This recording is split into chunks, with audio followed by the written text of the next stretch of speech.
राधे राधे महाराज जी। महाराज जी, यदि जीवन में बुरे कर्म हो जाएं तो क्या भगवान का नाम जप उनका प्रायश्चित है या फिर उन कर्मों को भोगना ही अनिवार्य है महाराज जी? भगवान के नाम जप से तो नष्ट हो ही जाते हैं, लेकिन वर्तमान के बुरे कर्म, जो कर्म प्रारब्ध बन गया है वो नहीं, वो भोगना पड़ेगा। जैसे कि पिछले जन्म के जो भी बने हुए, वो जिनमें से जो प्रारब्ध बन गया है, इस शरीर की रचना के समय जो प्रारब्ध बन गया है उसे भोगना पड़ेगा, उसे नहीं काट सकते।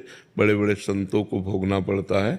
अब जैसे हम इतना डट के नाम जप करें कि पहले वर्तमान की गलतियां जो हमारी हुई इस जन्म में वो पवित्र हो जाएं, फिर पूर्व जन्म के कर्मों का जो संचित माने गोदाम जमा है वो भस्म हो जाए और प्रारब्ध को भोग लें, तब हम निष्पाप हो जाएंगे।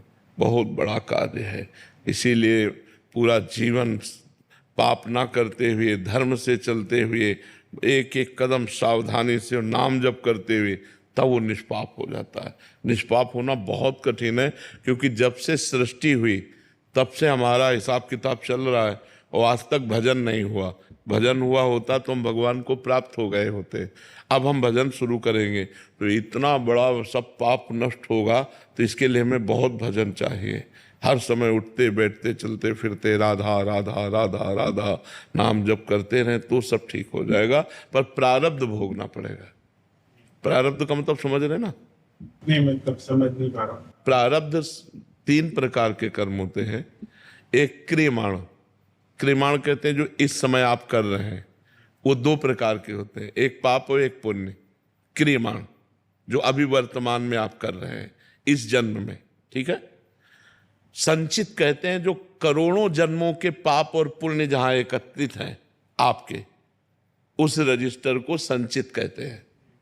और उस करोड़ों जन्मों के संचित कर्म से जो इस मानव देह के बनने के समय पाप और पुण्य निकाले गए हैं, इस अवस्था में आपकी उन्नति होगी, इस अवस्था में आपकी अवनति होगी, आपको ये रोग होगा, आपका हाथ टूटेगा, आपका एक्सीडेंट होगा, आपको ये लाभ मिलेगा। जो जो लिखा है वो अब भोगना पड़ेगा।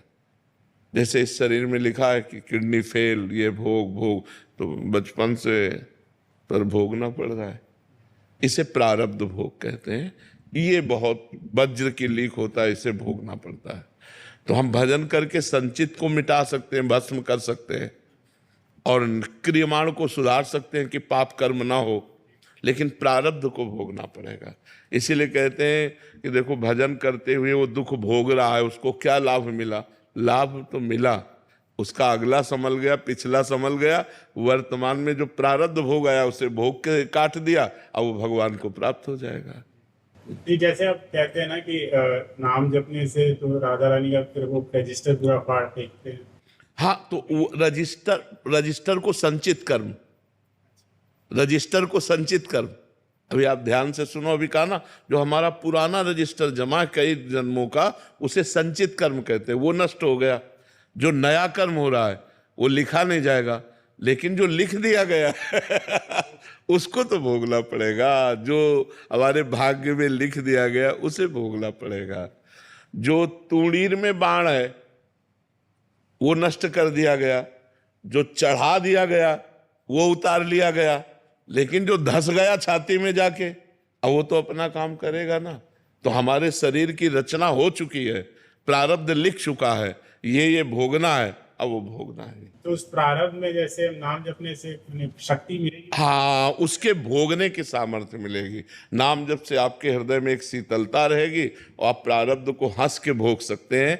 जो लोग डिप्रेशन में पहुंच जाते हैं, आप सुखपूर्वक उसे भोग सकते हैं। इतनी सामर्थ्य नाम जप से मिलेगी। करुण मेहता जी। राधे राधे। महाराज जी, एक साधारण जीवन में सुख, पारिवारिक